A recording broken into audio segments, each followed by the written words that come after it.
Welcome. We have a special live today, everyone.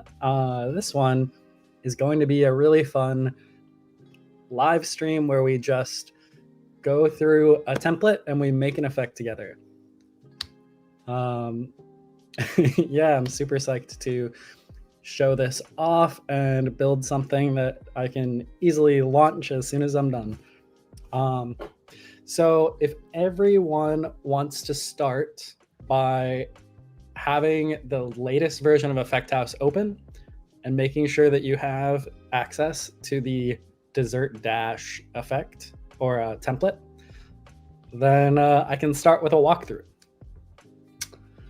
So I'll check the chat and see what everybody's saying to start out while you all open up your Effect House. Not to be confused with desert. Well, we'll see about that.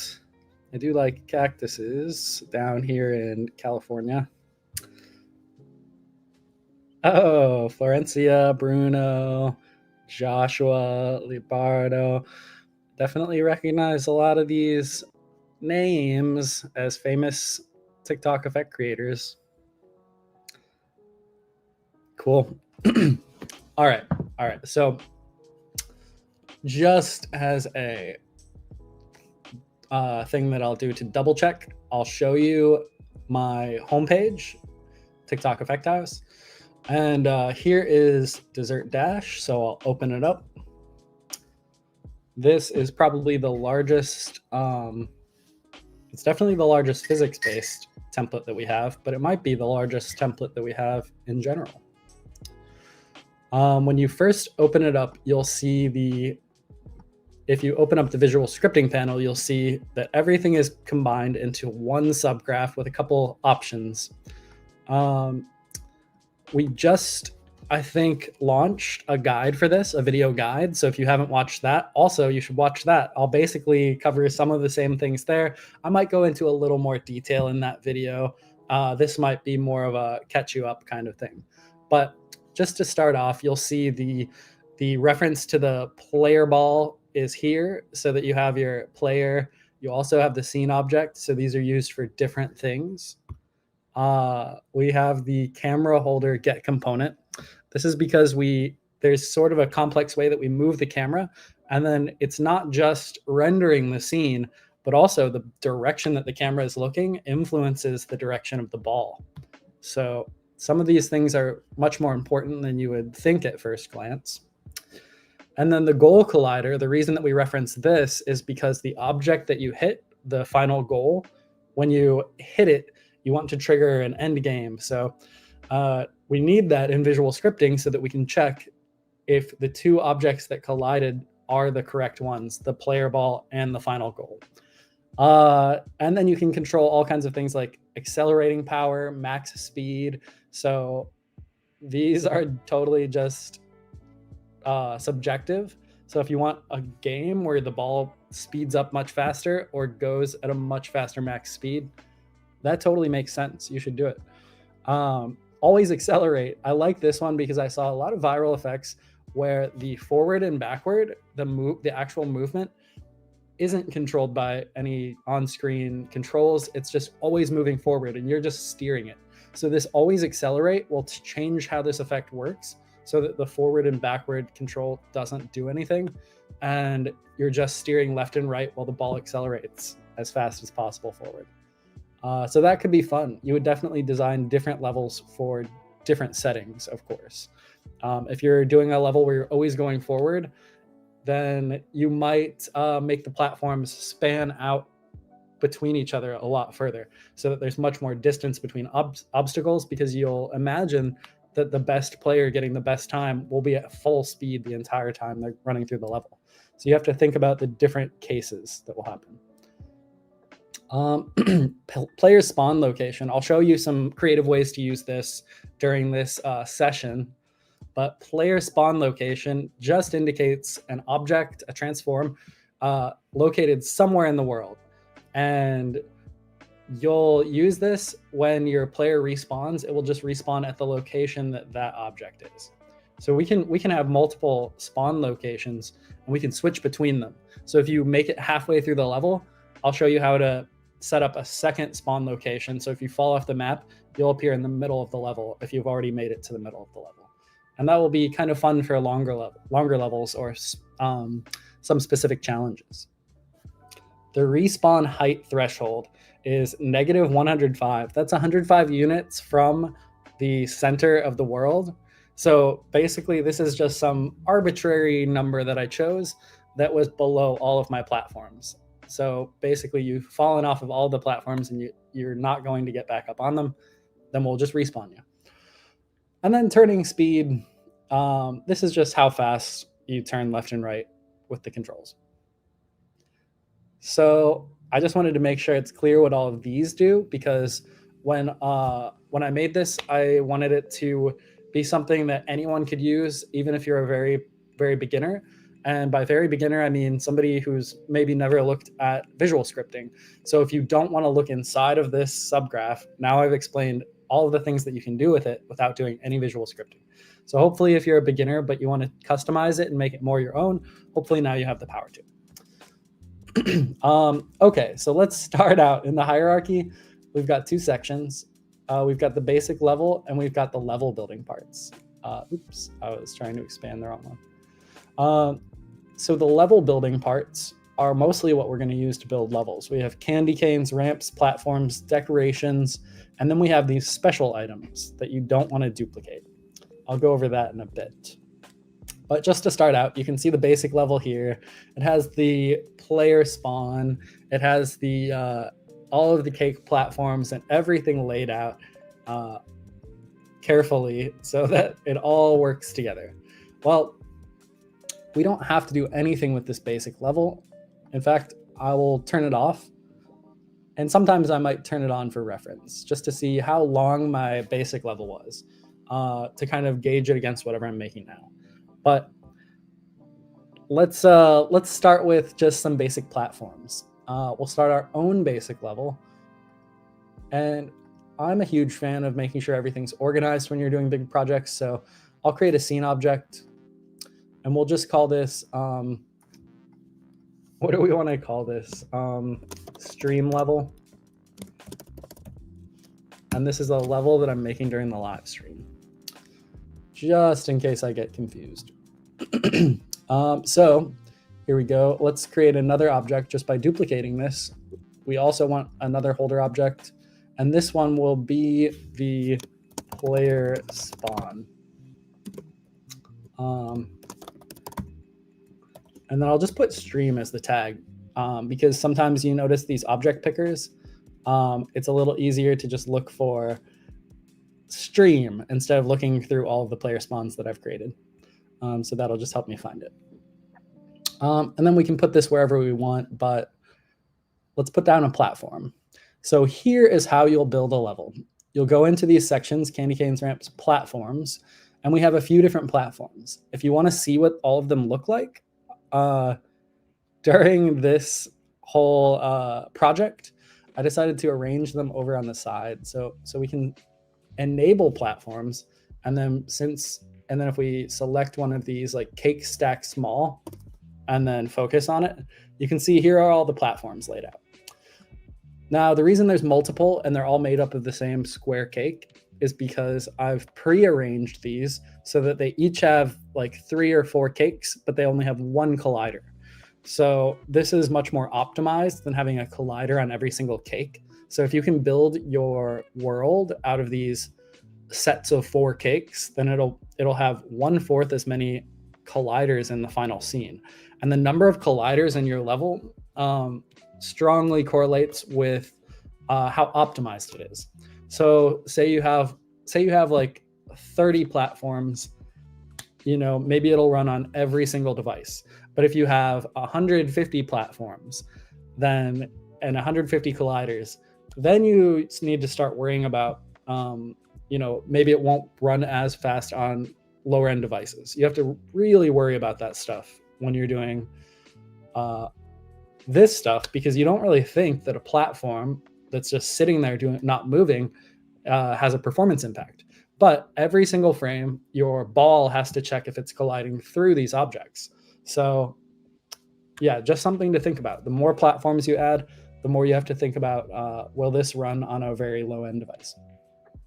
But the advanced level and the basic level should be a good reference. They both run really fast on my Pixel 8 Pro. If that's any indication, they run at 30 frames per second on my Pixel 8 Pro, so you don't have to worry that much. Okay, so let's take Cake Platform Long. This is my favorite. And you'll just right-click and duplicate. And then once you have it duplicated, you'll bring it into your level. And then you can turn off the platforms when you're done with them, if you don't need them anymore. I recently lost my mouse. I'm not sure where it is. But okay, so let's rotate this. And we'll put this under the ball's spawn. No.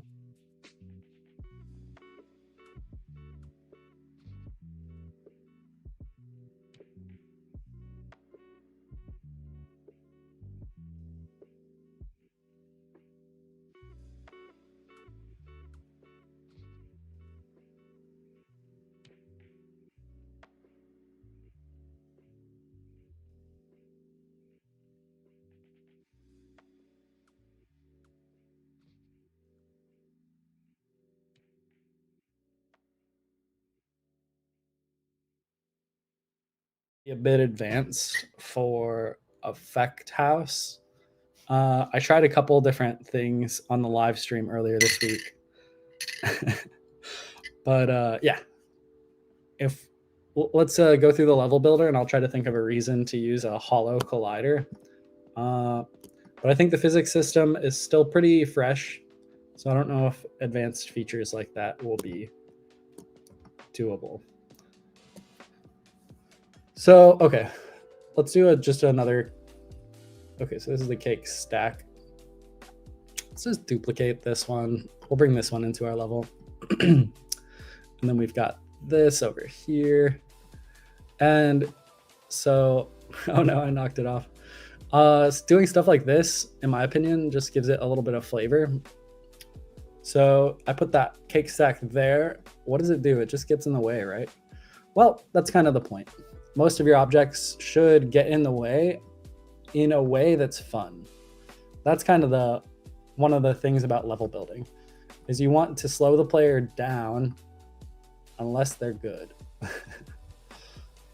So if we put these two long ones, this will be a pretty simple level.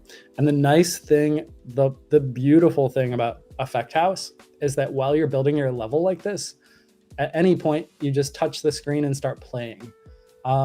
A lot of game engines will require you to like press some buttons to play, stuff like that.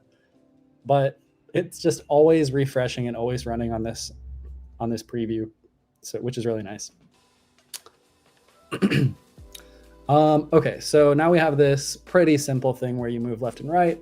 Let's add a little ramp and see if we can't get up on one of these cake stacks. So I'll duplicate this orange ramp and I'll move it into my stream level.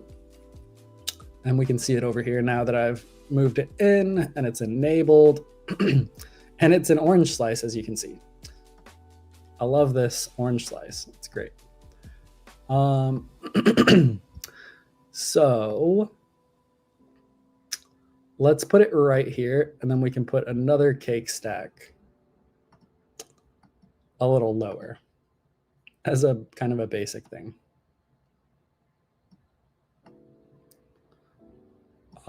Okay, now let's test this to see that the heights, and oh no. Yeah, this cake stack might be a little too annoying at the very beginning.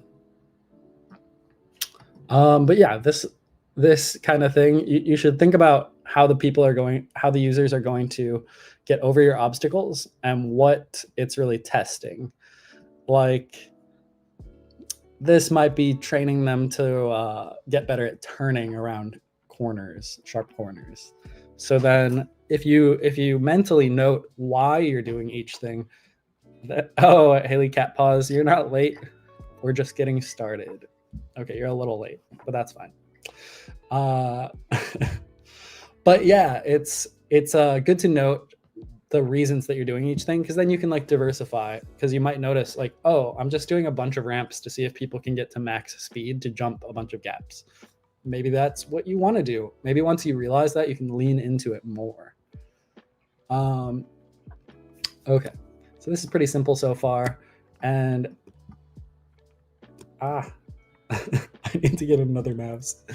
So you'll notice this star. So this is the next thing I wanted to get to.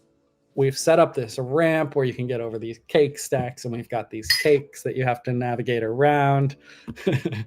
and now we have some collectible stars that we can add. So you might have been wondering what in this level building parts section, why some of these are turned on and why they don't say that they should be duplicated.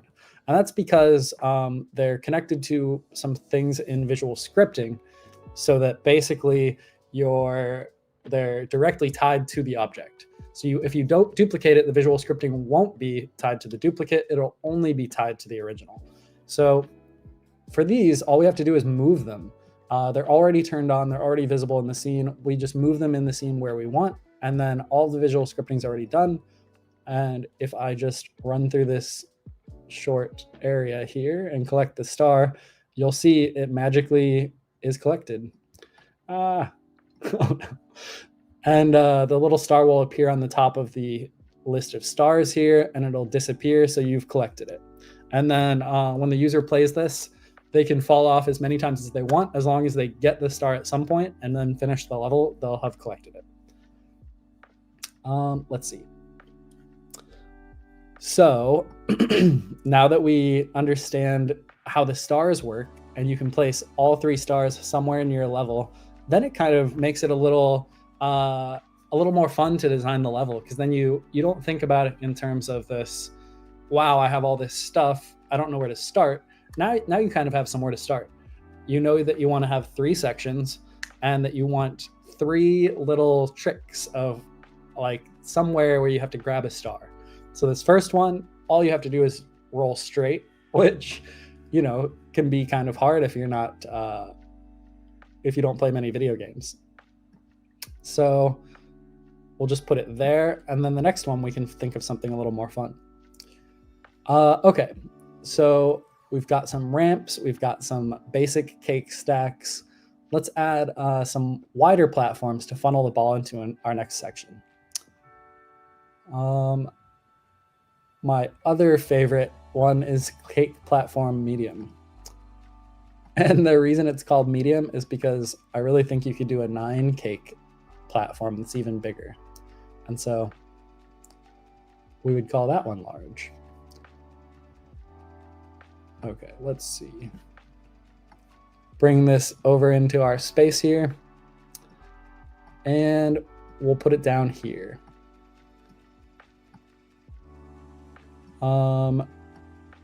Okay, so the last thing that you'll absolutely need to know is how to use the end goal. So this is the same as the stars in the sense that it is connected to visual scripting, and if we move it over here, it'll just work. When you hit it, the game will end, and it'll show your final score and everything. So you don't have to do anything else other than place this in the scene.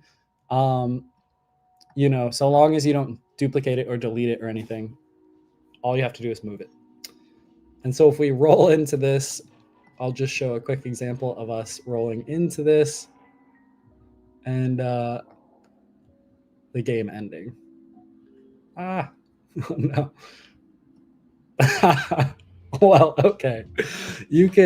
We could shrink up the box collider. I actually don't know how it got so. Oh, so part of the reason it's so wide is I felt like in the other levels it felt like there was a pretty wide area where you could go, and I wanted to make it easy for beginners in the basic level. So rolling past the end goal felt really bad if you've already played through the whole level. So that's kind of up to, it's kind of a subjective choice. If you want it to be really tight on the lollipop, if you want to make the lollipop smaller even to make it harder, you could always do things like that. But in my opinion, if you get this close to the goal, then you have made it to the end. Okay, so those are the pieces. Now let's do some fun creative stuff. I want to add a little bit of visual scripting to my level, so I'll try some other things.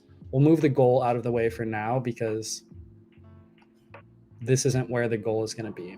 We'll add it in later. And the next thing I'll do is add some small cake platforms. Now,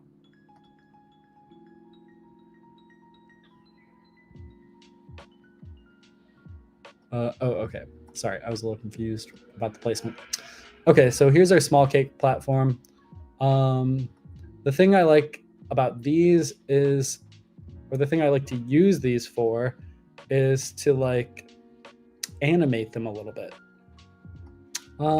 If you look at the advanced level in the template, you'll notice some of the long platforms are animated to be moving up and down and tilting left and right. So that adds a lot of chaos. And if you do it right, it feels very fun. But I had this other idea I wanted to try where we put this over here. And then when the player rolls over it, it pops up and you get launched into the air. So we'll try that. So for this, I think we would just create a cube. We would grab this cube and move it over to our cake platform small, and we're just going to put it on top of that. So since we're putting it on top of that, I'm just going to reset the position. And then this cube can visually represent the area that triggers our visual scripting here. Okay, so add a box collider. And now that we have our box collider, we don't really need our mesh renderer to render the cube. We want it to be invisible. And then I can't remember if you want to use scale for this. We'll just use 2 scale to stretch it out horizontally. So now you can see, if I focus on this platform, there's this invisible box that when you enter it, we can do some visual scripting to detect that you've entered that area, and we can do something special with visual scripting that's not just a built-in component. So let's see. If we go into the dessert dash, okay. Just for stream reasons, let's fix this so that I can say either one. Give me 1 second here, and I'm gonna add one asset that gives me complete immunity to saying desert dash. Okay, we're gonna add a 3D image.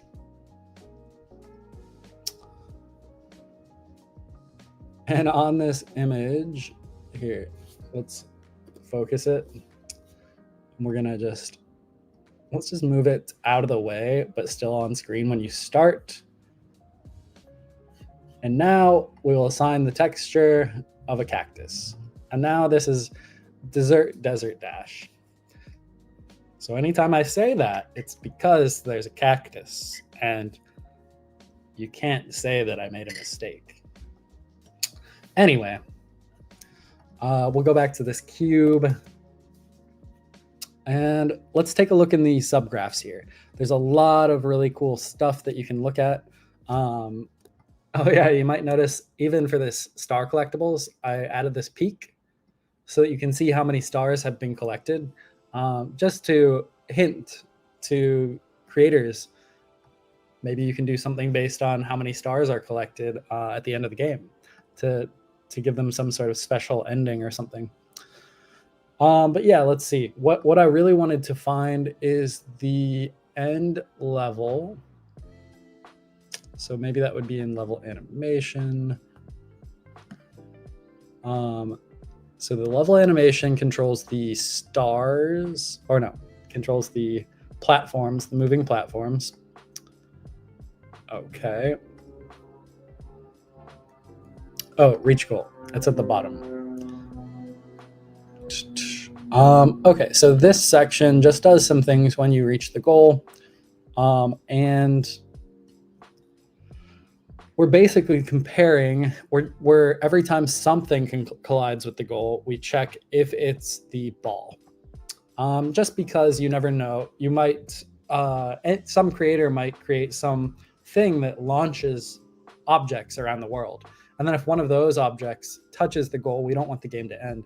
So that's why we have to be extra careful here and check that all of the things that have collided with it, each frame, are not the ball. And if it is the ball, it's game over. So we can reuse this logic to see if the ball hits this cube, this invisible cube, and then we can use that to do something else, like make the platform launch it up in the air. So that would just be this whole section. This could probably be a subgraph in its own. Okay. So then we'll take this out to the main graph and do our thing here. We can put it in a subgraph to make it a little more contained. And we'll just call this platform launch. And then maybe we'll be able to reuse it. Okay, so the collider component, we'll just pipe this out to the outside.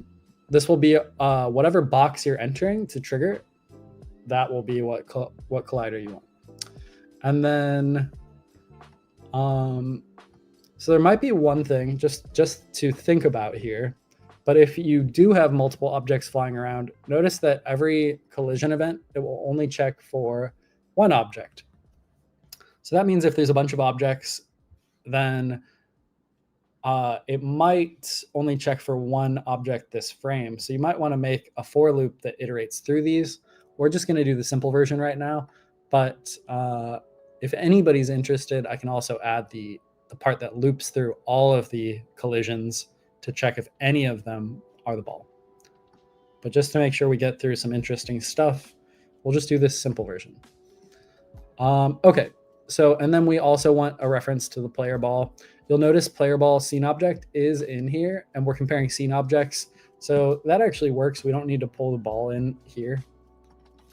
Okay, box collider. Now that I've explained what we're doing, I can add a little more logic.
Entered this cube space. So right now, the platform is at this location. So we don't just want to teleport it to 0, 0, 0. We want it to start at the place that it currently exists. So we'll just make sure to re-enter these values. And I think down to the first decimal point is probably close enough for this demo. If you feel like it like blinks to a place, you might want to go change it a little bit and adjust it as needed. So let's see, we want this platform to pop up pretty fast. How much do we want it to pop up? We could maybe say 5 units, or let's say 10 units. So let's say this could be -12. And then for these other ones, we'll just copy the values because we don't want it to move sideways. So that X and Z are a little sideways. -171.6. Let's see. Haven't checked the chat in a while. Cool, cool, cool. Came here late. I don't think there's a late here. You can pop in at any time and see some interesting things. Okay, so now I would say the stay is where we want to animate it. Stay is going to set this transform value every single frame while it's animating. The duration, it starts as 0. We want to make sure to change that so our animation lasts longer than 0 seconds. I'll just say 0.5. We want this to be a quick boost up, and I'll say ease out. I'll say ease in out. I always like to play around with these and see what works best. Loop 1, ping pong. We'll say ping pong. That's probably the best way to do it since we want the platform to return back to where it was afterwards. Okay, so one last thing. If you want your cube to be able to be entered, you have to make sure it's not tangible. Tangible just means that you can bump into it and it exists in the physical world. It still exists in your computer. It didn't escape your computer into this physical world, but you know what I mean. So is tangible, turn it off, and then you can go right through it, but it'll still get collision events. That's a very important thing to know about if you're trying to do more complex games. Okay, so let's just roll on over to this platform and see if it does what we told it to. Or if we just need to rethink how we did it. Coming over here, and we entered. Oh no, what did I do? Is it too low? Okay, so it's in, oh, okay. So this box collider, it might be the rigid body. We'll see. Okay, so one thing that I love to do during testing, and I'm just going to share this because I think you should all do this. If you ever hit a place where you're like, oh, it didn't work exactly how I thought it would, I have to do a little bit of testing. You should move your player spawn over closer to where your thing is. You don't have to move the ball. The ball will always go to the player spawn. Yes, I think this will be potentially available, like recorded. We'll have to double check with some of the community support team. But I think for a lot of lives, we'll upload them. But yeah, so put my player spawn there, and then I restart, and then I should, oh, that was the wrong player spawn. Or that was the right player spawn, but in my visual scripting, I haven't set it up with the new one yet. So I want my stream level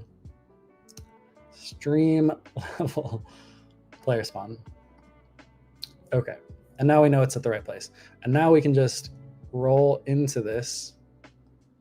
And the nice, oh yeah, and coming out here makes us realize that the reason it's not triggering is because we haven't specified this box collider. So while I'm doing this, I'll rename this as well. launch zone. This is the launch zone. Okay, so in the launch zone, we'll just pin this box collider in here. For physics-based objects, I always like to directly pin a node that represents it.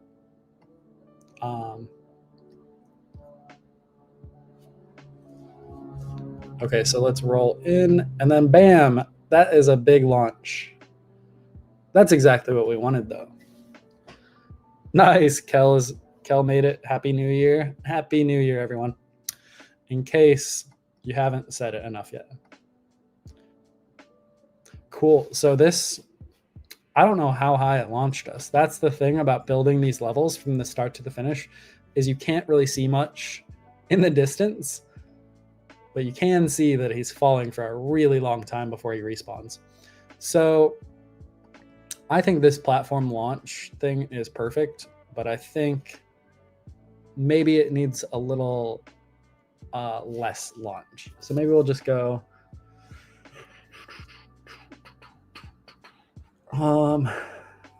let's say 19.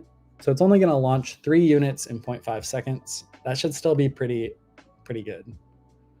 Nice. I think that is like more realistic for making it something that we can use in a game. Okay, so now we have this platform with this launch zone. Here's the cool thing I wanted to show you guys. If we go outside of this thing here, this subgraph, now we have this platform launch subgraph. And if we duplicate this and we duplicate this, and then, oh no, it expanded all of them. Then we create launch zone 2. Now we can put this other launch zone wherever we wanted. Let's focus it and find it. So we could put it over here. And as long as we remember to hook up one of these 2 platform launch subgraphs to the second launch zone. Here, let me make sure I close advanced level. Okay, stream level. We'll select launch zone 2. Now one of these subgraphs works for one and one works for the other, as long as we remember this one too. Okay. So if we were doing this in like a templatized way, we would probably, we would probably make it so that these are both subgraph inputs to make it a little easier to configure, so you don't have to go inside like this. So notice this one is selecting the old launch zone platform. We want this one to be launch zone 2 platform. So now it will animate the second one, and now we have 2 launching ones. Let's see if we can bounce from one to the other. Wait, where is the other one?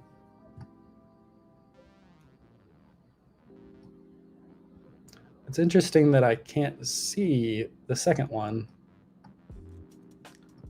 in this preview. Is that? Oh, I had to refresh. Interesting.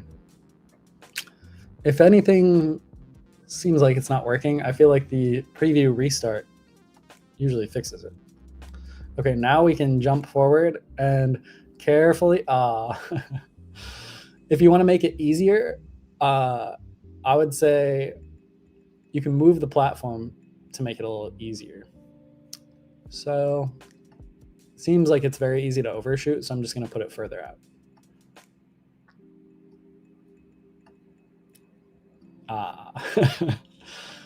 It's a delicate thing.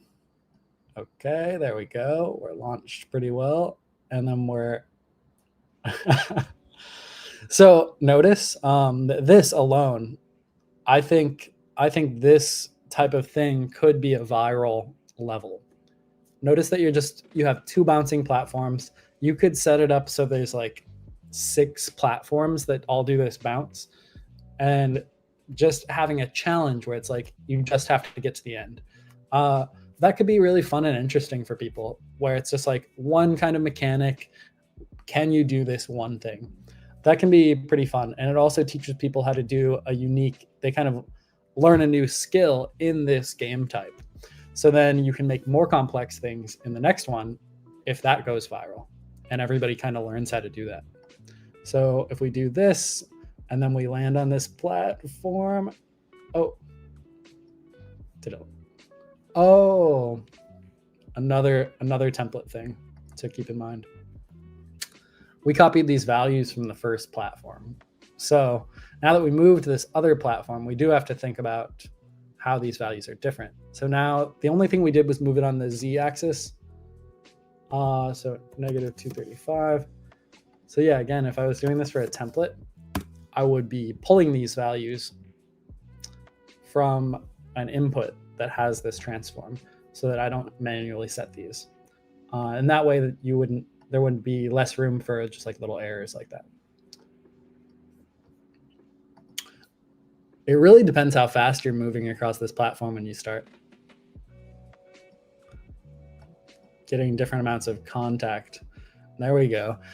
So if we want, we could do a whole little section where you bounce across a bunch of platforms here. I think 2 is enough for this demo. And it looks like we've got,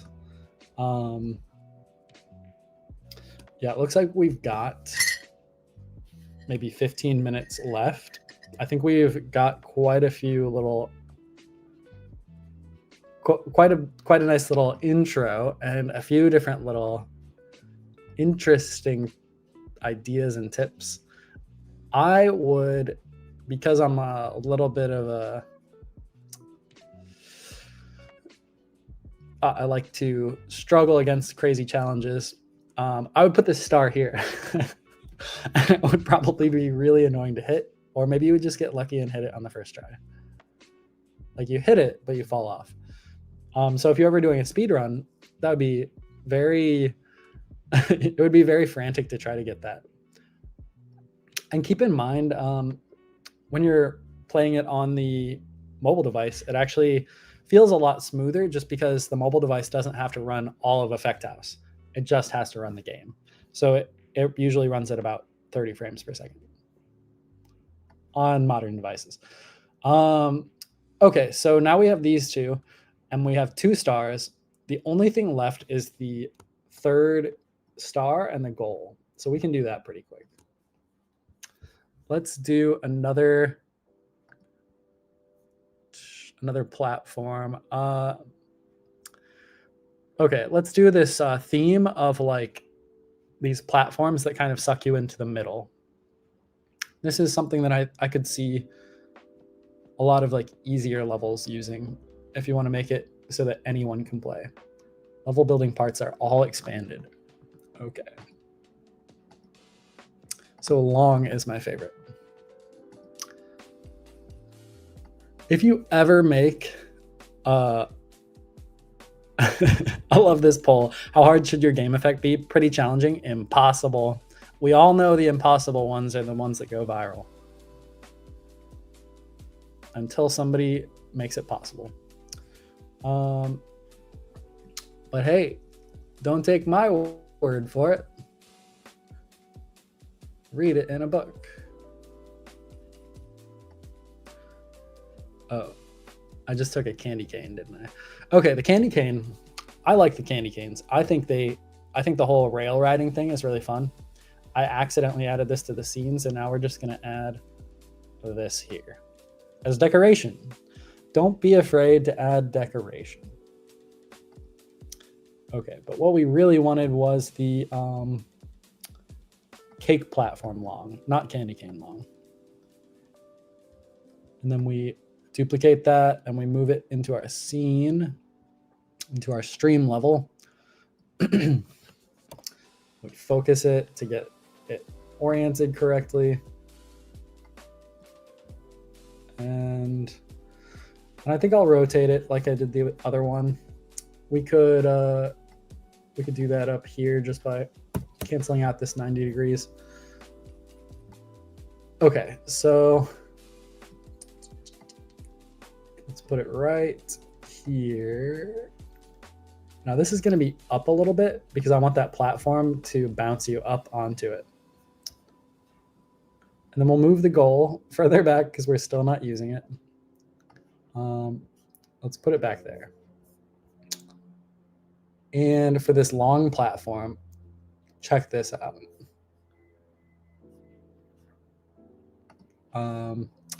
So if you put it here, if you duplicate it and then set it right next to another one, and then you rotate it on the Z, let's do 15 degrees.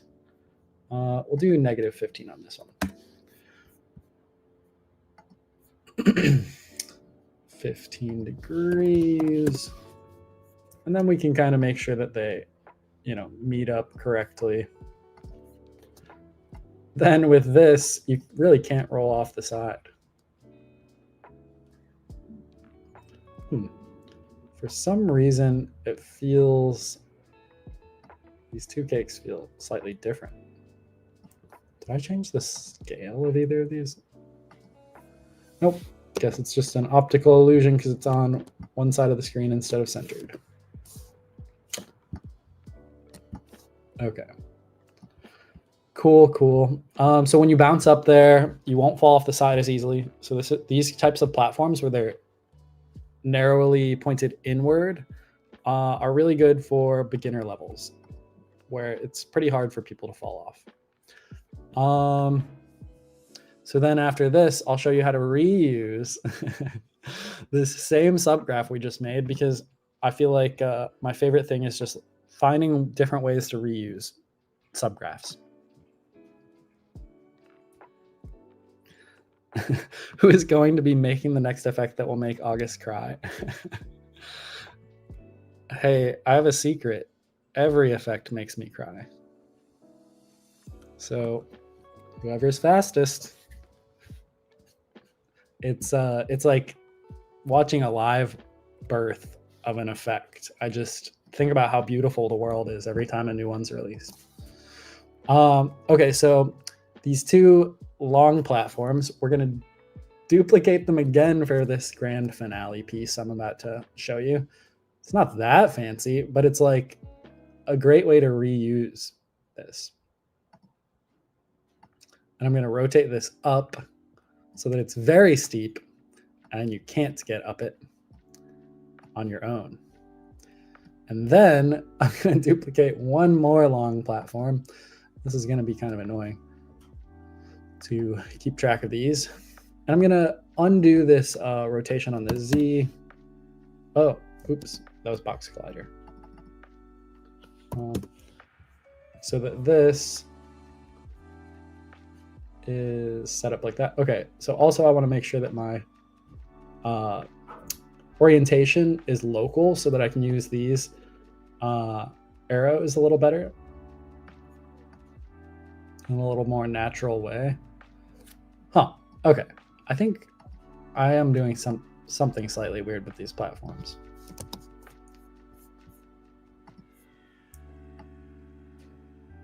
But it's fine.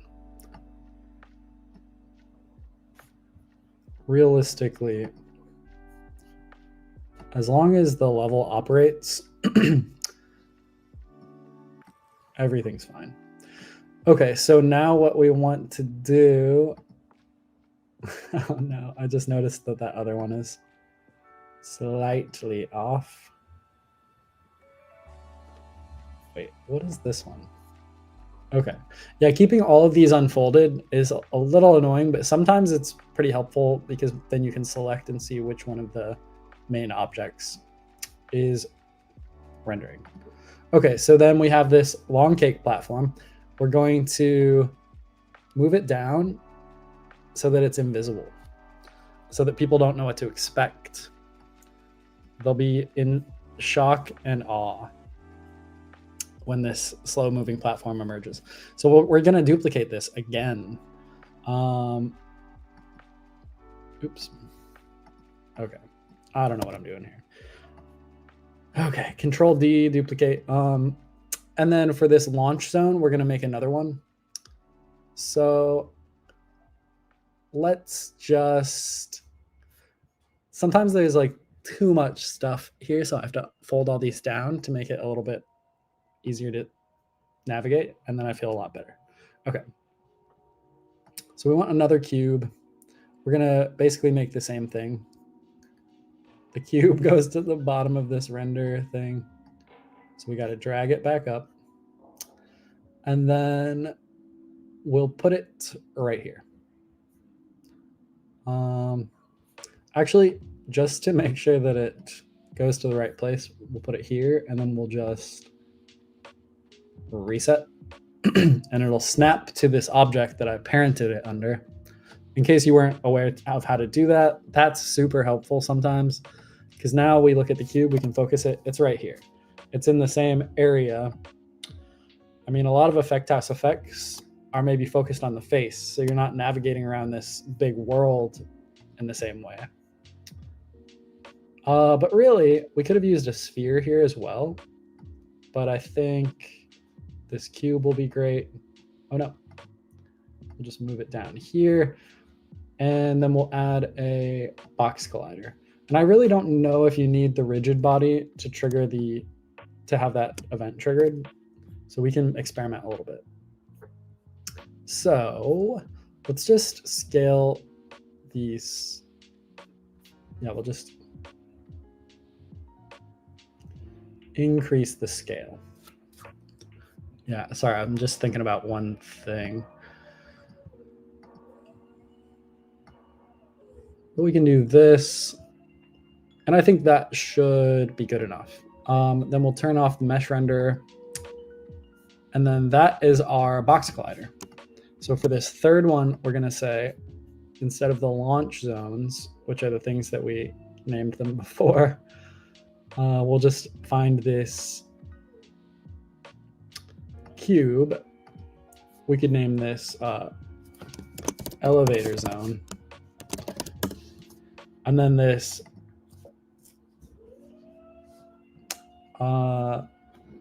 this is where we'll have to kind of rethink the positioning. Okay, so this is the one, I think, right? This is the one that goes up and down. Okay, so we'll keep it down here. So let's see, 1 or 12.1.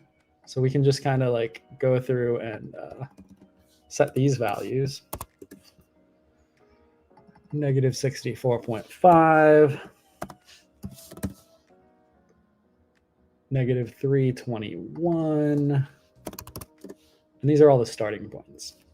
And then so we're reading that directly from the transform here, up in the top right. So then when we want to know where it should end at the end of this animation, we can literally just put it where we want to end, right? So we can do this. And then we can just type in these numbers that we have. So the first one is the same. The next one is negative 2.09. The next one is negative 378. And that should all work out.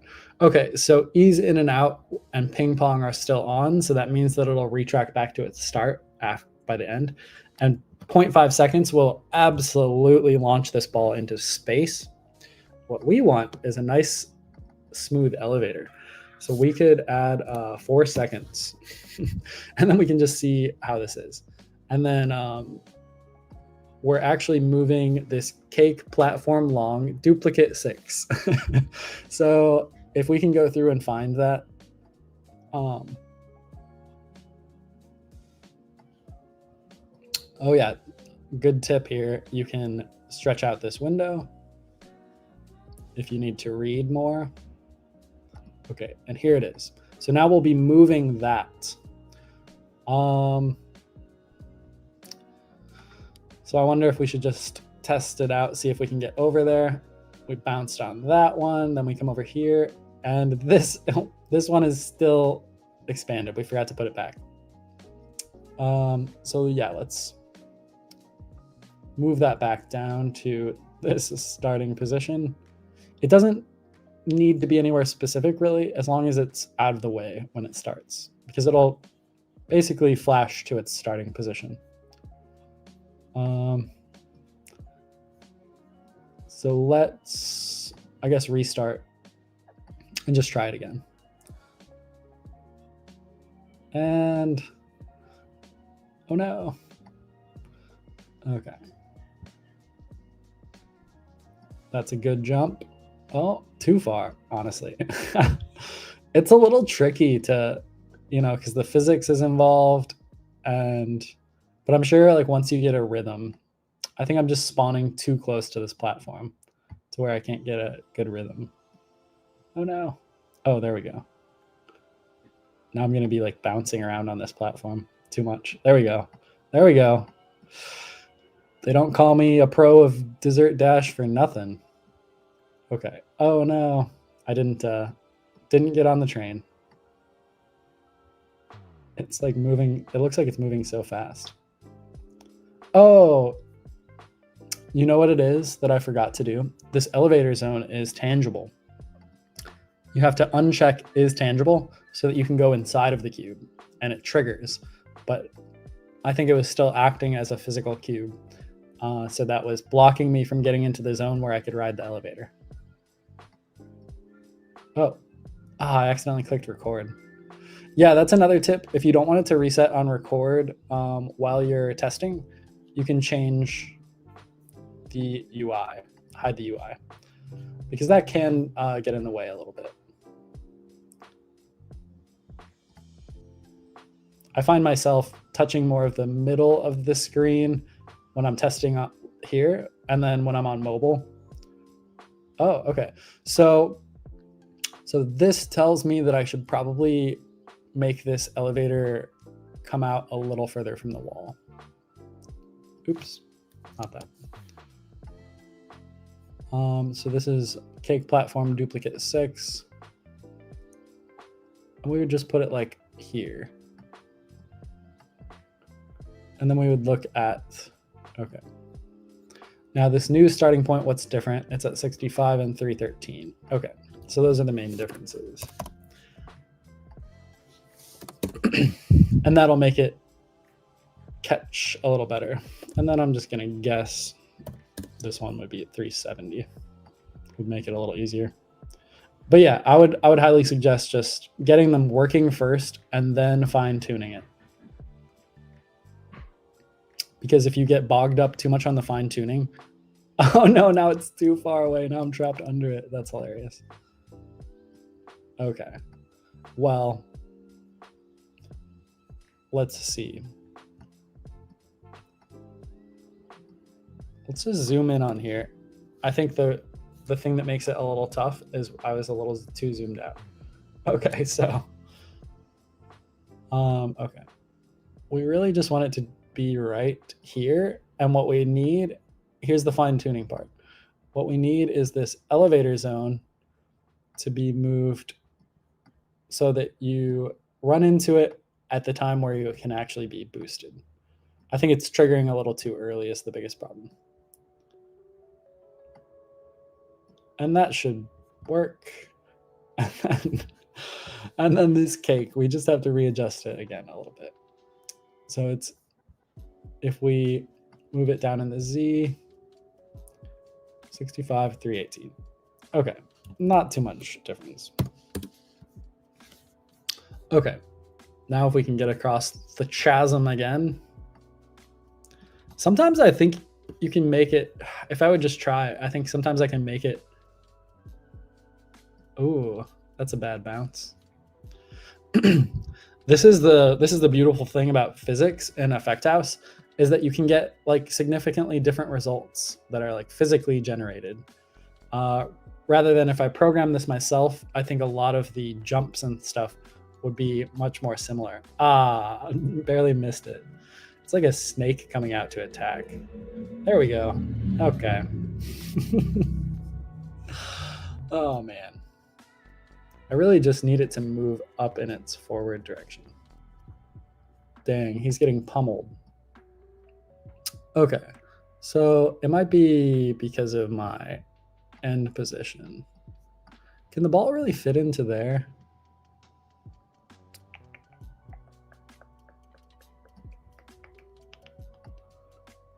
Oh, is this setting the... Okay, yeah, it's setting the world position, I think. World transform.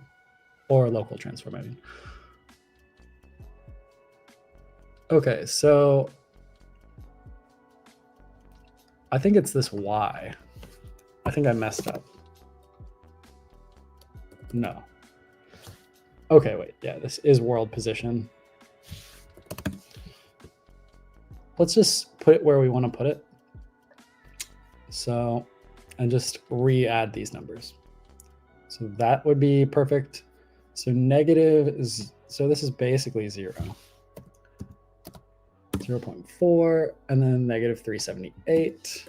And it should, oops. It should be perfect, I think. And then here, just while we're up here, I'll add in the final part of the level, which is a cake platform medium. We'll just duplicate this, move it into our world so that we can verify that it lands in the right spot as well. Okay, drag it up here. We'll just add it here because it's an easy, convenient space. And then move it over here, move it over here, move it here.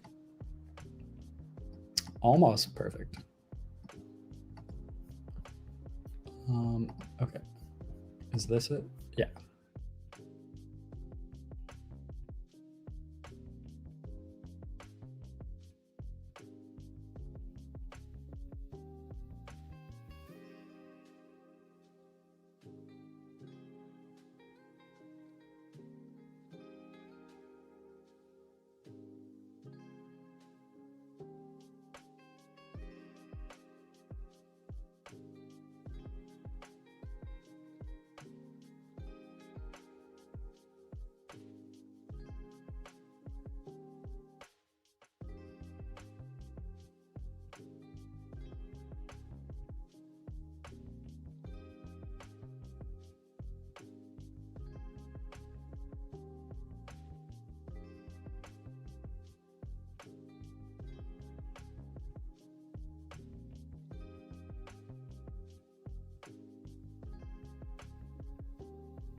Just related to building a level or visual scripting with this level specifically.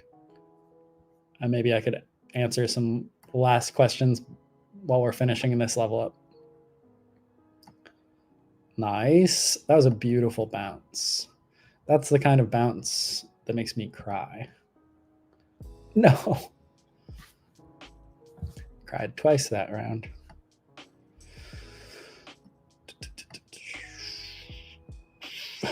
Okay. There we go. There we go. There we go.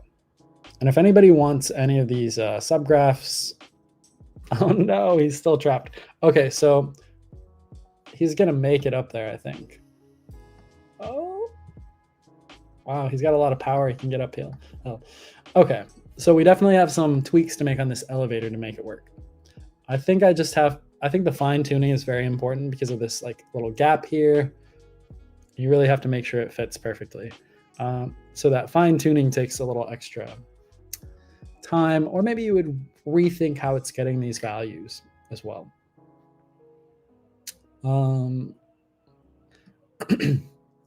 But essentially everything's there. Just want to make sure that we don't go too far over time. I love doing this. I could do this all day, honestly. But there are other people helping run the stream. So I think this is a pretty good 3-star level. You could do a lot with this. Tweaking it, you can make multiple versions that have like a harder, a smaller platform, smaller bouncing platforms that are harder to hit. If you like making easy and hard levels. But yeah, this could be considered an impossible challenge. especially if you tweak it. I hope some people found this useful. I hope you feel kind of excited to make your own level. And if you are working on your own level, totally share it in the Discord. I think we have a channel to share dessert dash levels that you made during this live stream, or maybe it's just the live stream channel. Totally go put your levels down, or even just ideas. Like if you made like some cool idea that you want to show off, kind of like the jumping platform that we just made, share those too. And also feel free to wait until you launch your effect if it's like a top secret awesome thing. But yeah, can't wait to see the levels. And yeah, this has been super fun. I I had a couple of these ideas, and I'm glad I got to kind of double dip my time. I'm at work and I'm working on my fun ideas. Cool. So if nobody has any other questions, I think that is a wrap on this live stream. And thanks so much for coming, and I hope everybody has an awesome new year. I think I can still say that. It's not even 2 weeks yet.